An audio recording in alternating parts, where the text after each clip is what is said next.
Bonjour chers amis, chers partenaires, chers collègues. Aujourd'hui nous avons voulu tenir ce point de presse parce qu'il y a un besoin et une nécessité d'aider notre population à ne pas être induit en erreur dans sa perception par rapport à certaines communications qui sont faites par un député national qui a fait circuler un message que l'on peut constituer à travers son service sa cellule de communication, message qui a voulu démontrer ce que serait une sorte de restitution par rapport aux 5 années passées à l'Assemblée nationale comme élu du peuple. L'objet de cette communication était bilan non exhaustif de l'honorable Patrick Munyoma à l'Assemblée nationale durant 5 années. Lorsque l'on considère la tournure grammaticale telle qu'est utilisée dans cet objet, nous voyons que c'est un bilan non exhaustif. Cela veut dire que non, ce qui est présenté dans ces bilans n'est pas tout ce qui a été réalisé par le député Munyoma Patrick. Dans son premier paragraphe, ce message justifie l'action de cette communication comme étant un devoir de redevabilité. Je tiens ici à faire remarquer que nous sommes pratiquement à la fin du mandat de 5 ans reconnu à chaque période d'exercice parlementaire et que c'est à quelques mois de la fin de ce mandat qu'il y a le souci de redevabilité de la part du député Patrick Munyoma. Si nous avons pris l'initiative de critiquer objectivement ces bilans ou cette communication, parce que je ne vois pas de bilan, c'est parce que le message a été envoyé dans le public, donc critiquable en public. Je reviens sur la nécessité de la redevabilité. La question que je me pose, était le moment d'exercer ces devoirs de redevabilité? D'autant plus que nous savons que chaque année, les députés ont la possibilité de revenir vers leur base électorale en vue de présenter ce qui peut être un rapport de redevabilité vis-à-vis de leur base. La question de se demander, est-ce que durant tous les 5 ans de redevabilité vis-à-vis de sa base électorale de la ville de Goma pour justifier son action parlementaire? Je vois ici, dans le premier point, qui est stipulé, voter et proposer des lois. La cellule de communication du député fustige le fait que le bureau de l'Assemblée nationale pouvait rejeter ou classer sans suite certaines propositions de loi sur base des exigences liées au fond, à la forme et à l'opportunité. Question est de se demander combien de lois le député a proposé et qui auraient été classées sans suite par le bureau de l'Assemblée nationale. Et si de telles lois ont été où une telle démarche a été initiée par le député, ces lois ont été classées sans suite à cause des déficits au niveau de la forme, du fond et de la pertinence.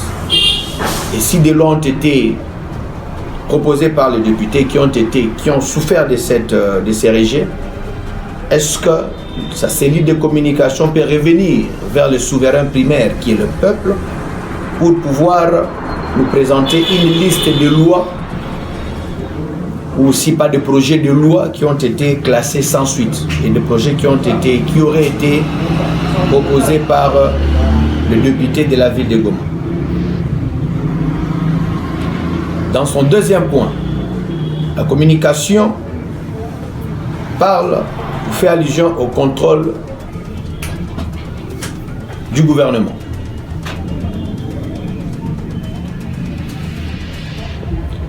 Nous voyons que le message fait des éloges au député pour le fait qu'il a été, durant les 5 ans, président de la commission parlementaire du transport. Ce qui est une bonne chose parce que le peuple congolais, dans son ensemble, ainsi que la population de la ville de Goma, souffre cruellement du manque d'une compagnie de transport urbain appartenant à l'État congolais ou appartenant à la province du Nord Kivu. Je vois ici le communiqué faire allusion d'une action de blocage.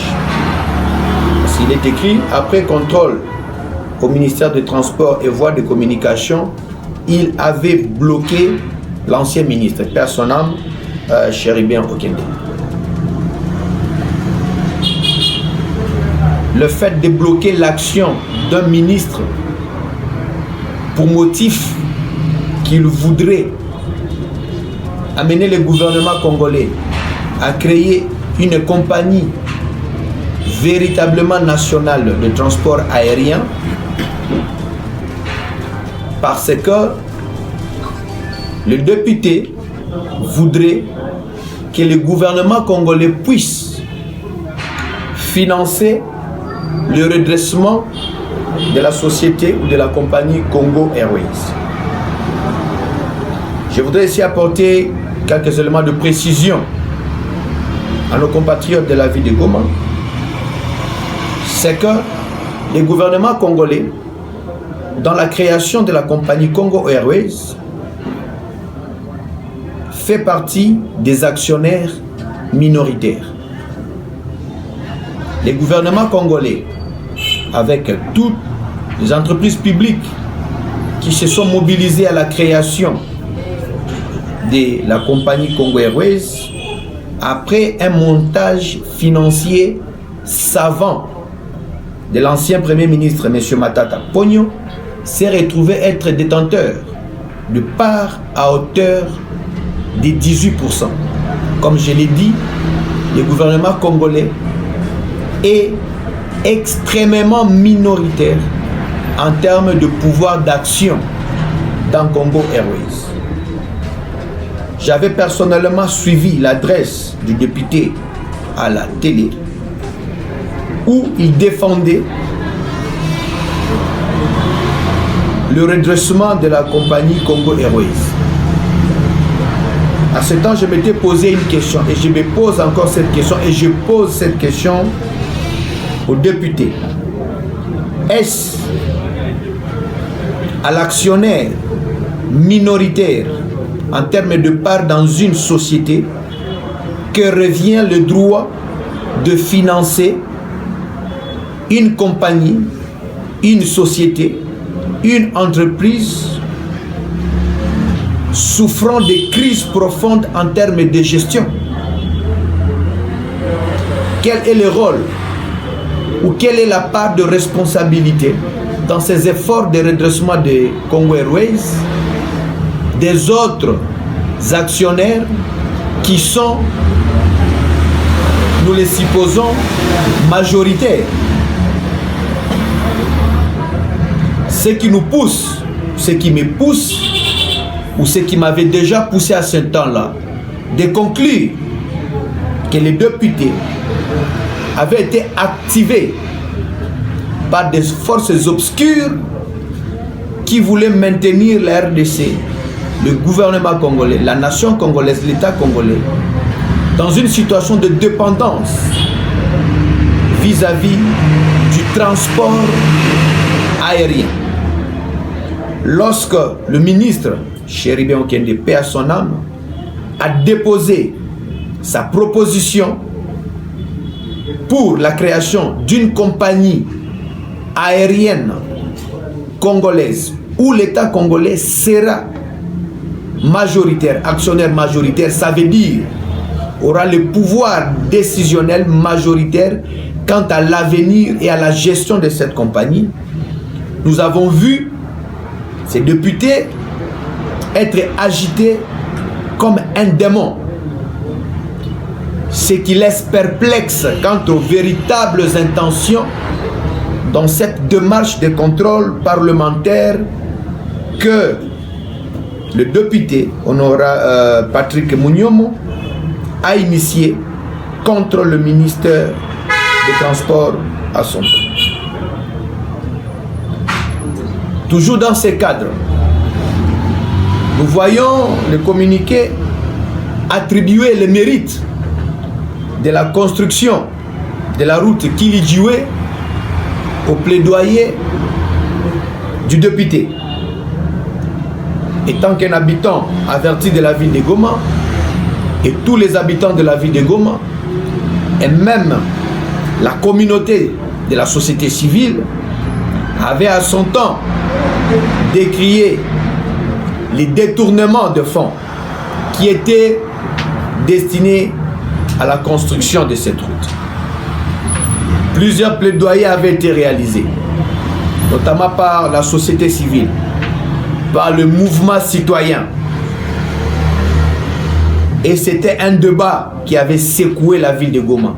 Nulle part, on a vu les députés prendre fait et cause pour la construction de cette route. Mais à notre grand étonnement, nous voyons que ces communiqués de la cellule de communication du député attribuent de manière unilatérale la construction de cette route au député. Je m'en vais me poser une question. Puisque le communiqué fait état d'une désorientation des fonds, ça veut dire, en termes clairs, lorsque un projet est financé et que les fonds sont désorientés, ça s'appelle du détournement des fonds. Je m'en vais poser la question à ces députés. Quelle action a-t-il mené, étant que député, étant qu'élu du peuple, pour interpeller ceux qui s'étaient rendus coupables du détournement des fonds jadis destinés à la construction de la route Kili-Djoué? Parce que si contrôle doit y avoir, cela doit forcément être axé sur la gestion des deniers publics ainsi que tous les fonds que la RDC peut recevoir de ses partenaires bilatéraux. Si les députés et sa cellule de communication peuvent revenir vers la population, qui est le souverain primaire, pour nous présenter les actions et leurs résultats en termes d'interpellation de ceux qui avaient, comme dit dans ces communiqués, détourné les fonds. Nous voyons dans le même communiqué les députés s'arroger le fait d'avoir amené à l'annulation ou à la suppression de la perception de la taxe RAM, ce qui est un faux. Pourquoi? Toute la population congolaise dans son ensemble, tous les élus, la majorité des élus du peuple sur l'ensemble du territoire national avaient décrié le mouvement citoyen avait décrié, on pourrait encore comprendre une démarche d'humilité pour dire que nous avons pris part à cette revendication qui était devenue au quotidien une démarche ou une gymnastique populaire. Parce que chaque Congolais, quand il s'est retrouvé dans une situation telle que, n'ayant plus de crédit de communication, alors qu'il venait à peine d'acheter des crédits de communication pour $1, il s'est retrouvé sans crédit de communication. Cela levait toujours le bouclier en termes de réclamation ou de revendication de la population. En son temps, nous avons vu des élus qui ont pris le courage de s'adresser au ministère de tutelle, que le ministère de Poste et Télécommunications, mais nous n'avons pas vu les députés. Comme je l'ai dit, on aurait, parce que c'était quelque chose dans lequel même moi individuellement je m'étais insurgé contre, par humilité, on pouvait s'attendre, ne fût-ce qu'à dire dans ce communiqué que le député avait participé, comme tous les citoyens congolais, à la revendication pour la suppression de ces taxes.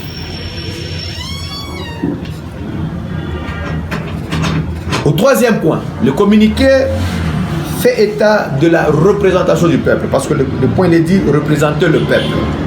Et là, le député, dans son communiqué, c'est celui de communication du député, fait état de la présence du député lors de toutes les missions, je ne sais pas le maximum de missions initiées par le gouvernement central à destination de la ville de Goma. Nous savons que toutes les missions, avant qu'elles ne soient décidées ou autorisées, nécessitent qu'elles soient établies de TDR, des termes de référence, de manière claire. Je me pose la question, à quel niveau le député a-t-il agi ou agissait-il pour influencer tant les missions sur leur forme, sur leur fond? Parce que ici, il est écrit, l'objectif étant de présenter les doléances de la population auprès de l'autorité concernée et de démentir là où une autorité sectorielle peut vouloir présenter un faux rapport. Nous aimerions que le député puisse présenter différents rapports des contrôles parlementaires qu'il avait réalisés en marge de toutes les missions envoyées dans la ville de Goma en province du Nord Kivu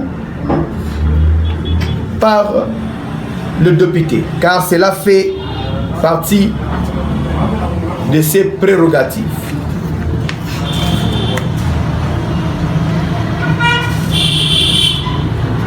Point 1. À peine élu député, il a initié une campagne de ramassage d'armes et effets militaires contre argent pour contribuer au rétablissement de la sécurité dans la ville de Goma.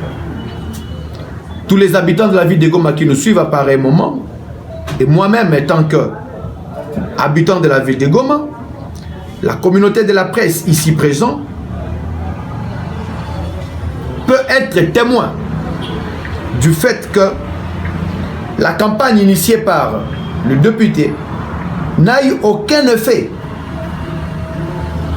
sur la réduction du taux de criminalité dans la ville de Goma, ni même de l'insécurité dans notre ville. Nous avons vu certes des images des effets militaires, d'armes de guerre, des munitions, mais nous nous posons la question, quelles sont les mesures ou les actions d'encadrement qui ont été faites par le député pour interpeller les détenteurs d'armes à feu qui sont venus prendre l'argent qu'il avait mis à leur disposition, en l'occurrence $100 par arme, et repartir dans la nature. Bien au contraire, au lieu que la situation de sécurité de la ville de Goma s'améliore, au lieu qu'il y ait diminution de l'insécurité ou de la criminalité urbaine, nous avons décrié tous. Et aujourd'hui, c'est devenu un problème à la résurgence du phénomène 40 voleurs. Ne pouvons-nous pas nous poser la question de savoir si, par cette action de cet élu, nous n'avons pas assisté à un financement indirect de la criminalité urbaine dans la ville de Goma? Parce que imaginons-nous un scénario.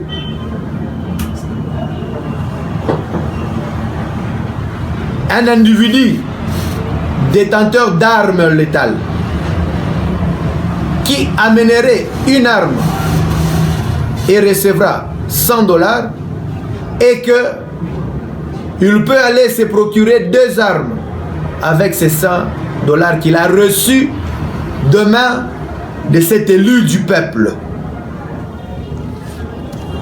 Ce n'est qu'un scénario, parce que le fait ont tendance à confirmer ces scénarios, parce que juste après cette campagne, la ville de Goma ne pouvait plus passer une seule nuit sans que nous n'ayons appris les assassinats ciblés, les opérations de 40 voleurs, et nous en passons. J'aimerais ici fustiger le fait de la confusion totale par les députés ainsi que sa cellule de communication de ce qui peut être considéré comme des actions individuelles. Parce que ici, nous voyons les communiqués sur le deuxième point de ce troisième tiré, où on parle de la dotation de plusieurs engins roulants ou à la fondation ces députés. Lorsque nous parlons d'une fondation, il s'agit bel et bien d'un fait privé et non d'un bien commun. Et cette confusion, le fait pour le député ainsi que sa cellule de communication,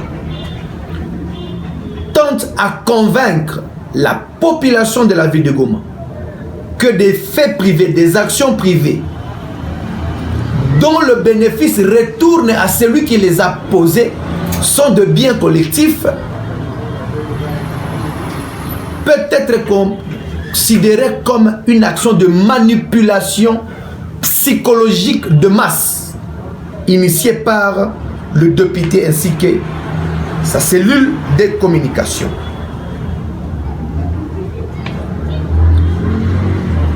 Nous voyons des artistes faire des dons parce que ils agissent en termes individuels, mais ne peut pas être considéré comme une action collective ou un bien commun, d'autant plus que cela revient aux propriétaires. C'est le cas de ces engins roulants. Au troisième point, nous voyons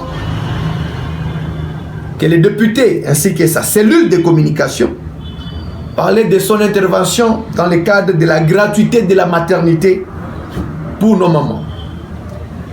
Lorsque je regarde les chiffres qui sont présentés ici, 785 accouchements par voie basse, dont 63 jumeaux, 224 césariennes, dont 27 jumeaux. Et si je dois considérer que cette action a suivi de très près le lancement du programme de la couverture universelle initié par le président de la République, je me demande est-ce que ces chiffres sont réels? Et je recommande à nos amis de la presse et à tout citoyen responsable de pouvoir faire une cartographie. Et ça aurait été intéressant de la part de la cellule de communication du député de pouvoir nous présenter une cartographie pour savoir avec certitude et précision si exactement les députés auraient financé tous ces accouchements. Mais si c'est le cas, c'est une bonne chose.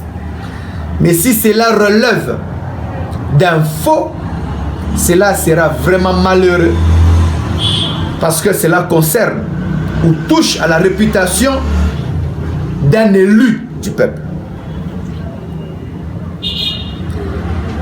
Au quatrième point, la cellule de communication du député fait allusion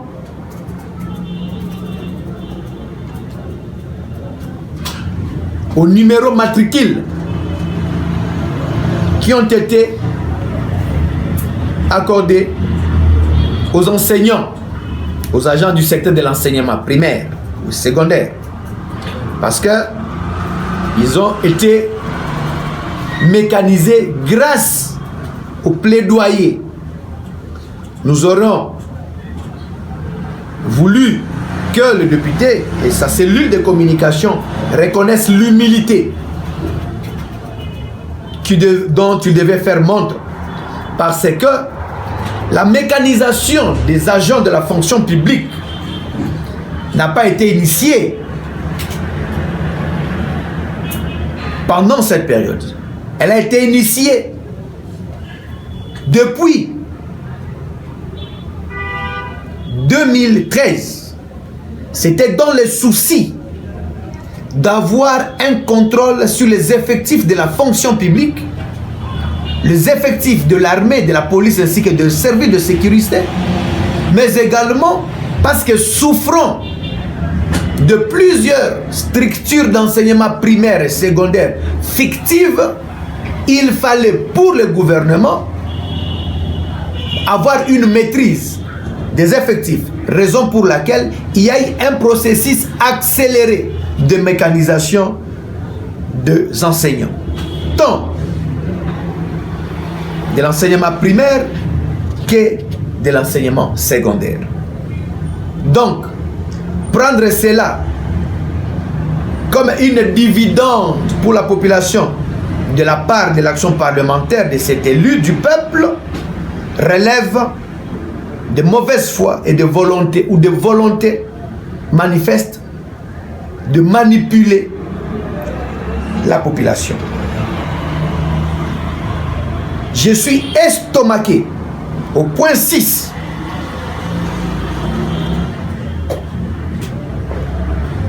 de voir que l'octroi de véhicules à plusieurs personnes, et quand je regarde sur la liste, ce sont en fait des individus qui sont liés à la personne du député. Et cela ne peut en aucun cas être considéré comme une action parlementaire d'un élu du peuple en faveur du peuple congolais ou de la population de la ville de Goma.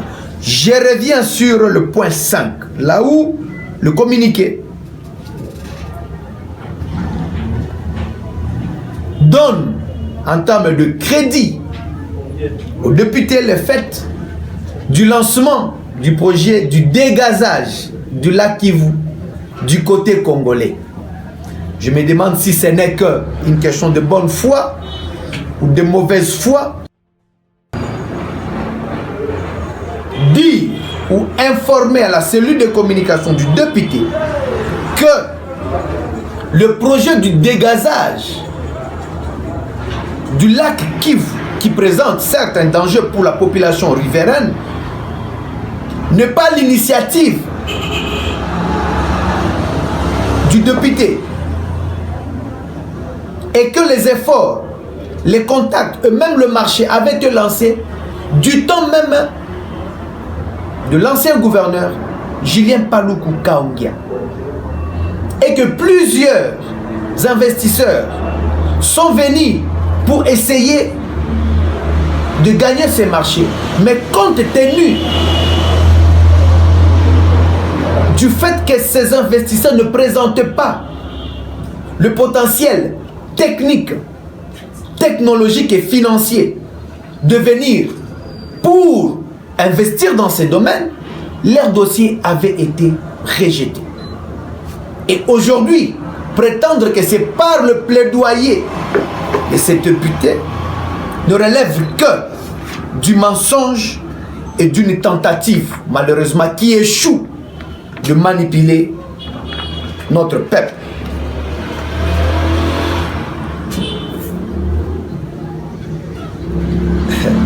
Je vois ici recherche d'emploi pour ses proches.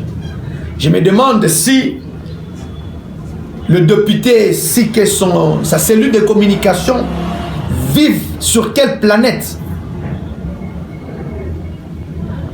Si Jamal paye le frais scolaire pour son fils, même si Jamal est député, cela n'est pas une action parlementaire. D'autant plus qu'ici, c'est précisé que c'est la recherche d'emploi pour ses proches. Je me pose une question et je demande à notre peuple de nous dire, je demande aussi aux députés de nous dire, qu'est-ce qu'il a initié comme projet de loi pouvant activer ou créer des emplois pour le peuple congolais.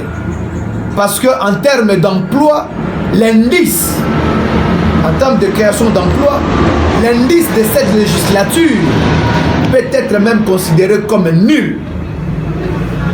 Alors ici, on voit le député considérer le fait qu'il aurait cherché, je ne vais pas citer les noms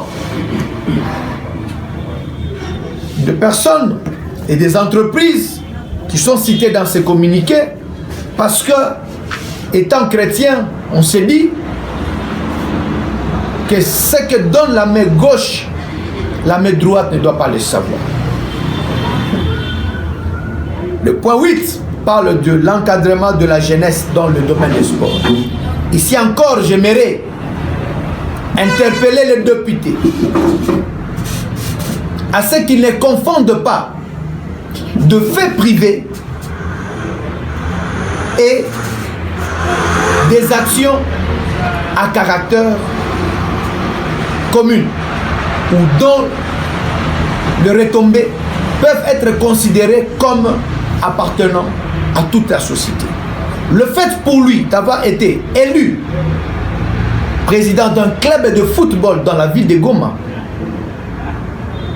ne doit pas être considéré comme un apport pour lui ou de sa part pour soutenir les secteurs sportifs dans la ville de Goma. Parce que lorsqu'il recrute les joueurs, il le recrute pour son club. Lorsqu'il paye ses joueurs, il paye les joueurs de ses clubs. C'est bien qu'il ait fait cela pour le club Daring Club Virunga, qui est un patrimoine de la ville de Goma. Mais cela ne peut pas être considéré comme un bien collectif, d'autant plus que le football étant un business comme tous les autres, les retombées financières des apports ou de son leadership à la tête du club de Virunga ne sera pas partagé avec l'ensemble de la population de la ville de Goma. Nous encourageons, nous félicitons son action étant que mécène du sport. Et nous l'encourageons à continuer. Et aussi, si jamais, en 2023, il n'est pas élu, il a déjà une activité très lucrative, parce que nous savons que le président du club bénéficie de certains avantages, dont l'exonération de certaines importations.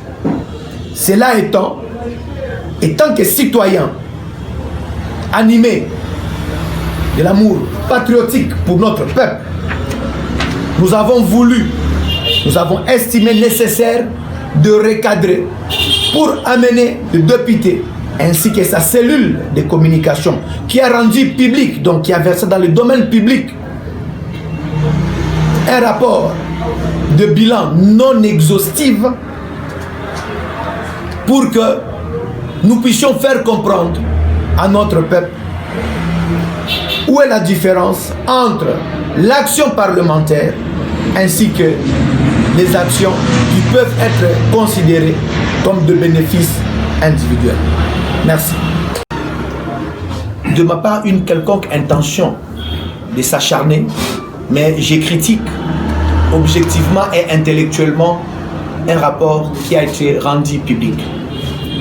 Moi, je félicite au contraire le député Patrick Mouniomo pour le fait qu'au moins lui a rendu public un tel document qui nous permet de critiquer objectivement ce qui peut être considéré comme un bilan non exhaustif. Nous, on aimerait peut-être demander aux autres élus de la ville de Goma de faire le même exercice pour que nous puissions voir qu'est-ce qu'ils ont fait. Si eux aussi ne vont pas confondre le fait d'acheter paniers et habits à leurs femmes comme des actions parlementaires. Merci. Et à l'honorable, d'abord, la première chose, c'est de bonne foi qu'ils puissent d'abord retirer ces documents du domaine privé parce que ça le met à nu en fait. Pour toute personne sensée qui peut se donner la peine de parcourir ces documents juste une seule fois, il va trouver que ces bilans non exhaustifs, c'est une épée de Damoclès qui lui-même s'est mis sur le coup. Donc, si ces documents n'étaient pas du domaine public, je ne l'aurais pas critiqué.